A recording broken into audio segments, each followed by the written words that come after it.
Bismillahirrahmanirrahim. Alhamdulillah wassalatu wassalamu ala Rasulillah amma ba'd. Di video ini membahas tentang ilmu muamalah ya, ilmu bisnis, ilmu dalam berdagang ya. Namun sebelumnya saya ingin menjelaskan kepada kalian di sini saya tidak punya maksud mau promosi buku atau promosi les milik orang lain ya. Tetapi saya ingin berbagi pengalaman hasil yang sudah saya lakukan, yaitu setelah saya membeli buku ini dan saya membaca buku ini. Dan sebenarnya saya sudah mempraktekkan ilmu di dalam buku ini, walaupun tidak seluruhnya, tapi sudah saya jalankan selama bertahun-tahun. Tapi buku ini sebagai ilmu baru supaya saya memperbaiki kesalahan yang sudah pernah saya lakukan. Jadi sekali lagi saya tidak punya maksud untuk mempromosikan atau saya memang disuruh mempromosikan ya. Tapi silakan kalian cek sendiri di YouTube, atau mungkin ada yang memang berhasil karena menggunakan strategi beliau. Baik. Buah pikir Arli Kurnia dalam bukunya Profit Maker ya. Yang pertama, ini komentar saya terhadap buku ini setelah saya baca buku ini. Ini komentar saja ya. Buku ini berisi tentang pengalaman beliau dalam menjalankan pekerjaan dan usaha ya. Jadi beliau pernah dulu bekerja lalu berusaha ya. Kemudian yang kedua, dalam berusaha pasti ada resiko, ketika untung dan ketika rugi. Loh kok bisa ada resiko saat untung dan saat rugi? Ya pasti kalau ada orang punya uang, ya uang itu kalau banyak terkadang bermasalah ya. Sebab saya sendiri bertemu beberapa orang-orang itu bertanya, saya punya duit tapi gimana cara muterin duit saya? Bingung, dia mau beli properti atau dia mau ditaruh di kripto atau di apa ya. Terkadang saya ngasih pendapat itu yang kadang mereka tidak setuju ya. Yaitu orang-orang kaya ya. Saya bukan termasuk orang kaya ya, saya orang sederhana. Nah itu, jadi semua ada resikonya, di saat orang rugi, di saat orang untung. Kemudian yang ketiga, menghindari kesalahan masa lalu dalam berbisnis. Contohnya bisnis yang ada horornya. Jadi horor itu kayak spekulan gitu. Jadi nggak jelas apakah ini untung apa enggak gitu ya. Itu kalian sudah paham ya yang belajar ilmu fikih. Dan riba ya. Riba MLM itu ada horornya, hutang bank itu ada ribanya, hutang pinjol itu jauh lebih kejam ya. Hutang pinjol dan sejenisnya ya. Sejenisnya yang memang itu ada hal-hal yang melanggar syariat. Keempat, dalam berdagang dan berusaha kita harus cari keuntungan. Kan buku ini judulnya Profit Maker ya. Para pencari keuntungan. Kalau berdagang rugi terus, rugi terus ya.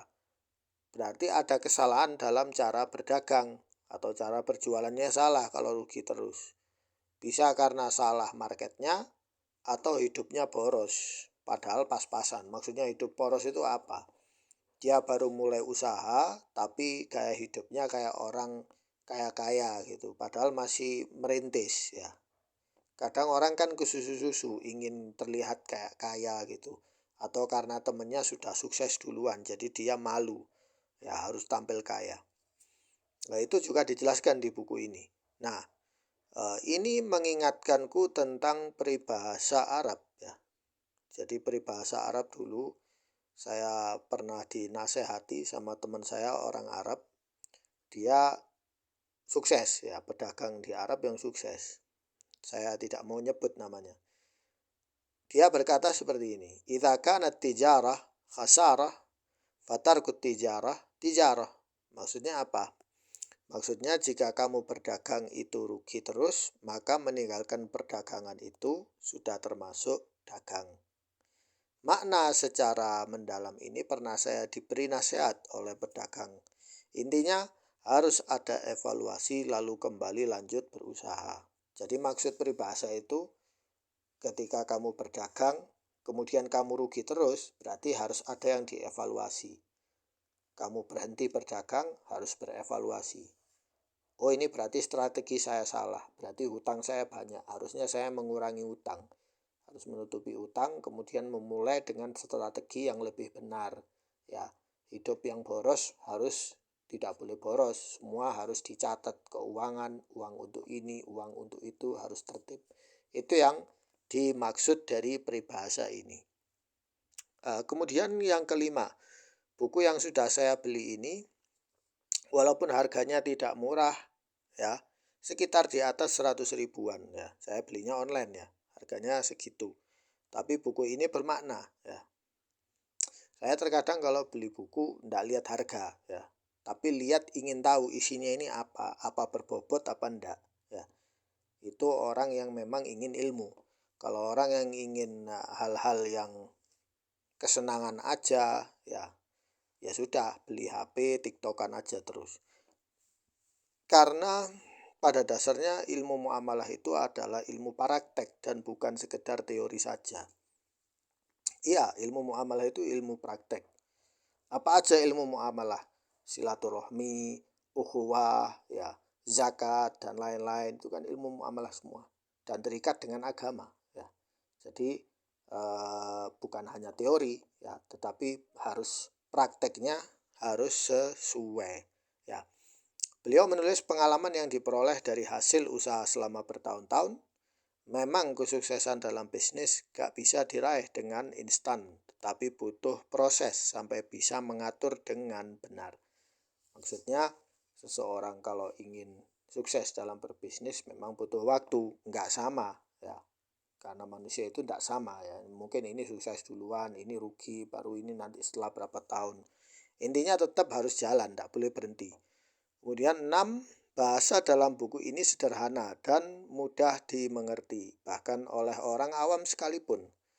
Bahkan saya sendiri hanya perlu waktu 1 hari menghabiskan waktu membaca buku ini sampai benar-benar paham poin yang harus dilakukan dalam berbisnis. Ya, jadi saya hanya butuh waktu 1 hari membaca buku ini. Sebagian buku-buku bisnis itu kan tebel, ya. Dan bahasanya jelimet, bahasa ini, bahasa itu. Jadi orang nggak paham-paham. Jadi harus buka kamus lagi, ya, atau buka HP lagi. Ingin menafsirkan istilah-istilah itu, ya. Kemudian setelah saya ikut kelas di grup Telegram, saya bisa mendapatkan penjelasan yang jelas dari beliau. Jadi tidak usah khawatir. Lakukan bisnis tanpa perlu modal banyak, tetapi belajar dan evaluasi hasil. Tambah market Anda dan profit Anda.